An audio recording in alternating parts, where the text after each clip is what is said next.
So, this is the intro where I talk about things which aren't quite related to what the video is actually about. This is my sofa. I sit on it about once a week. That's my green screen, which I almost never use. I really should do. And that, if you'll just give me a moment, I need to pick you up and try not to take things with me. That is my fourth wall.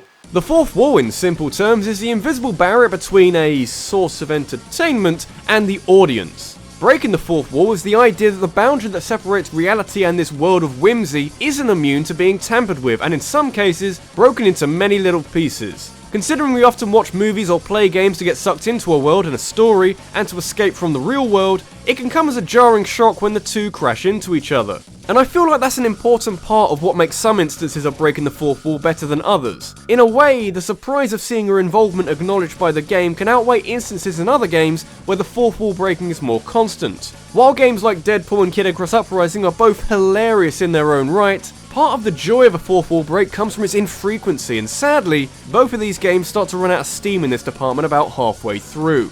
So we're looking at both creativity and a bit of shock value. And I'd make a fourth wall breaking joke here, but I don't want to make things too meta. You know what? Fuck it.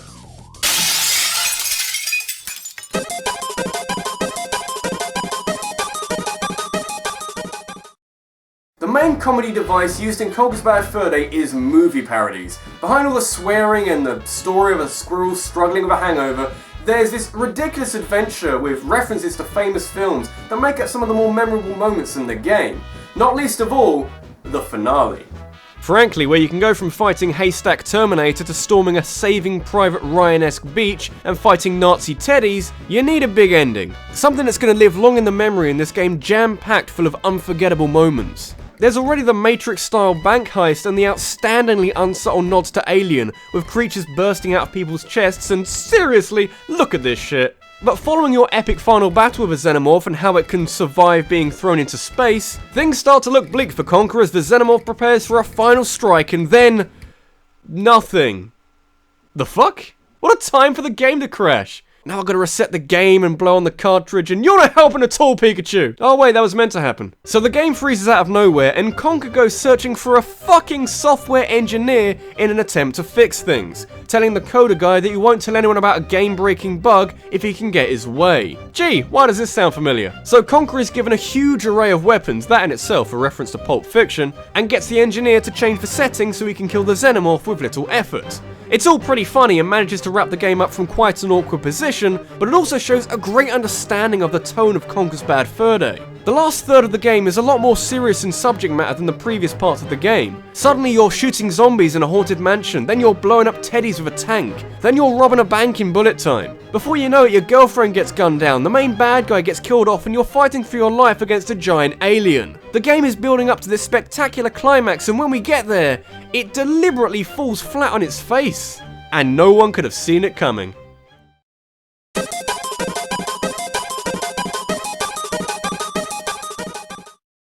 The Batman Arkham series is generally played straight, or at least as straight as you can be as a billionaire dressed up as a bat who spends his nights putting other weird people dressed up as other things in prison. But hey, that's the idea of the Arkham games. You become Batman and just do what Batman does. That's you driving around the streets of Gotham in the Batmobile. That's you beating up 24 bad guys. That's you tripping balls on Scarecrow's fear toxin.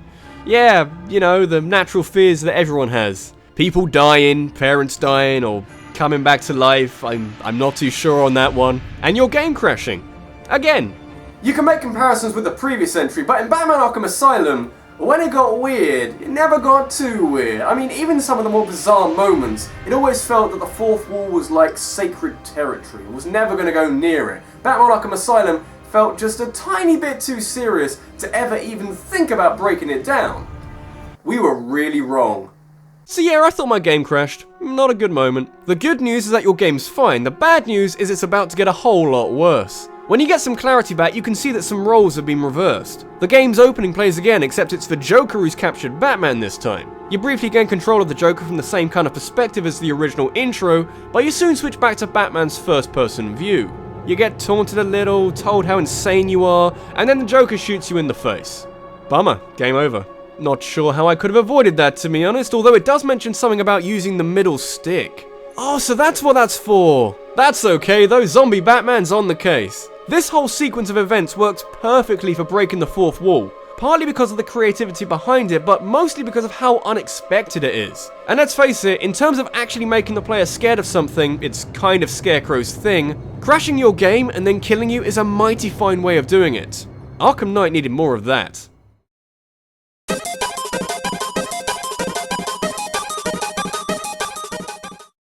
The more I think about it, the more I grow to accept that Spec Ops The Line is one of the most expertly crafted video game experiences I've ever come across. I mean, seriously, if you're watching this now and you haven't played this game, do everything in your power to change that. Spec Ops The Line is somewhat based off the book Heart of Darkness, in the same way that Apocalypse Now is also adapted from it. You don't need to know too much about what goes on, it's a pretty good read, but let's just say that things don't quite go to plan.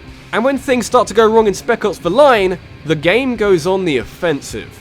You know how loading screens are kind of boring nowadays? Maybe you'll get a quick reminder of what the buttons do, maybe some extra pointers to help you on your quest, basically nothing substantial that you should pay too much attention to.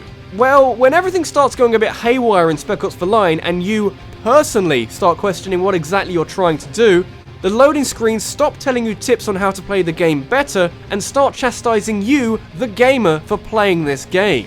You're only here to shoot up random soldiers so you can feel better about yourself. You shouldn't care what the consequences of your actions are in this game.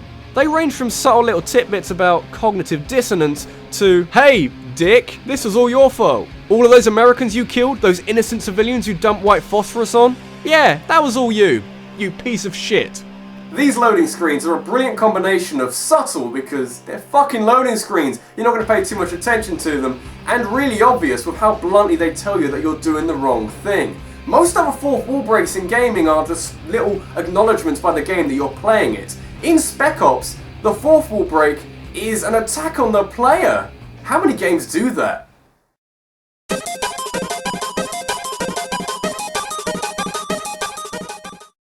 So here's a question. Does breaking the fourth wall ruin a game's immersion? I mean, you'd have to say it does, because you're being taken out of the situation, brought back to reality, and being reminded that you're playing a game. But it can also be used to get a better grip on the situation. If the fourth wall break reflects the situation and the feelings you should be having for whatever the situation is, you enter a new realm of genius.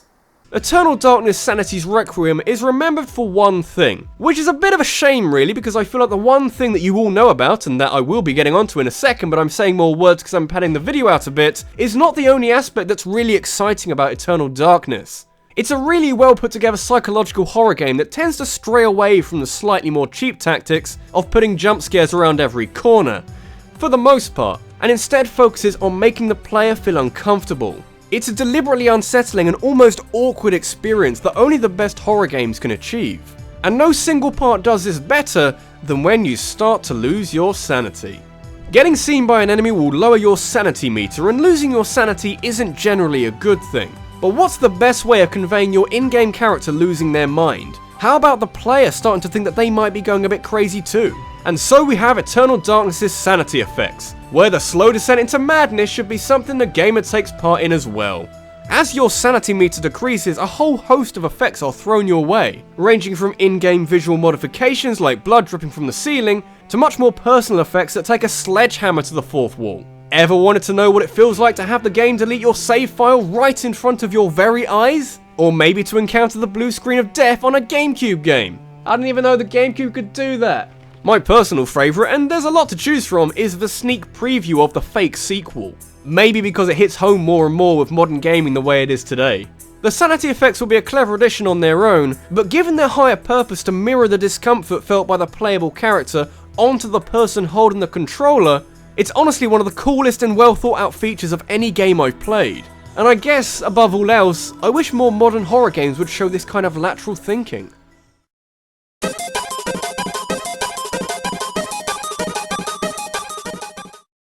With some of the greatest video games of all time, there's usually one single moment that stands out, where you can take a step back, look at it and say, yeah, this game's pretty special. It can act as a catalyst for better appreciating the rest of the game and even bits that you might not have liked the first time around. For something to do this and tie into breaking the fourth wall, I initially looked at Metal Gear Solid 2 and the moment in that game that I dare not spoil. If you've played the game, you know exactly what I'm talking about. But it got me thinking, this series of events that puts a gaping hole in the fourth wall was only possible because Hideo Kojima got his eye in with the first game. The original Metal Gear Solid was a ridiculously ambitious game. Back in 1998, when people were just kind of getting used to 3D gaming, it showed the world what life would be like with full motion cutscenes and extensive voice acting. It's easily one of the best games from that era, but it needs a little extra, something a little extra to elevate it to the status of a legendary game. Then in came Psycho Mantis. So Metal Gear Solid tried a lot of new things, but the boss fight with Psycho Mantis tried new things that no one ever thought possible. And it really goes back to the sanity effects from Eternal Darkness. Can you use the act of breaking the fourth wall to actually make the game feel more immersive? Well, when you got an eccentric psychic who claims he can read your mind, it wouldn't have been that impressive if Psycho Mantis had simply read Solid Snake's mind. That's why underwear was soiled worldwide when Psycho Mantis read your mind, or rather your save data for other games on whatever console you're playing it on. I mean, frankly, in terms of creeping a player out and convincing them that a character can read their minds, plucking game names from the memory card is so clever. Really used to freak me out. I'm pretty sure it shocked a lot of people who didn't know what was going on. Nowadays it's a bit funnier. Hearing Psycho Mantis say that I like Konami games all sexy-like. Yeah, that was back when they were good. Or at least better. It's not his only trick, mind you, but this series of fourth wall breaks has become so renowned that I won't be telling you anything new. He'll vibrate your controller across the floor. In the fight, he can completely read your mind, so there's almost no way to hurt him. I say almost because you can, of course, unplug your controller from port 1 and plug it into port 2, whereupon Mantis can no longer read your mind and you can defeat him. He'll still make things difficult for you, just the occasional moment where he'll turn the channel to Hideo Vision for you. All of this stacks up to give the world the single greatest and most unexpected fourth wall break in video games, and cemented Metal Gear Solid both as a series that will continue to grow afterwards, but also as my personal favourite franchise. This has been RabbidLuigi, and what sets this fourth wall break apart from something like Eternal Darkness, which arguably uses a larger quantity of creative ways of breaking the fourth wall, is how unexpected it was. Metal Gear Solid up until this point was quite a serious game. It was a little quirky and stupid in places, but not in the same way as Psycho Mantis. It came as a genuine shock. How would you feel if I sat here and told you all about the videos you had watched just before this one?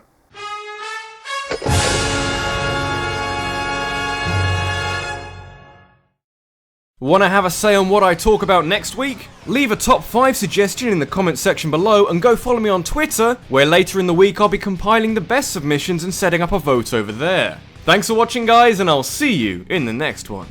Hey guys, hope you liked that. I was a bit unwell last week, hence why there wasn't a top 5, but I've taken the right medicine and I'm on the mend now. It wasn't anything major, just a kind of a bad cold.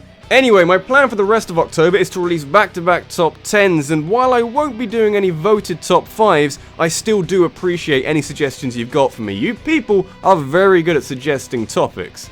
And when the voting polls start up again, be sure to head over to Twitter and Facebook so you don't miss out. Why would you ever want to miss out?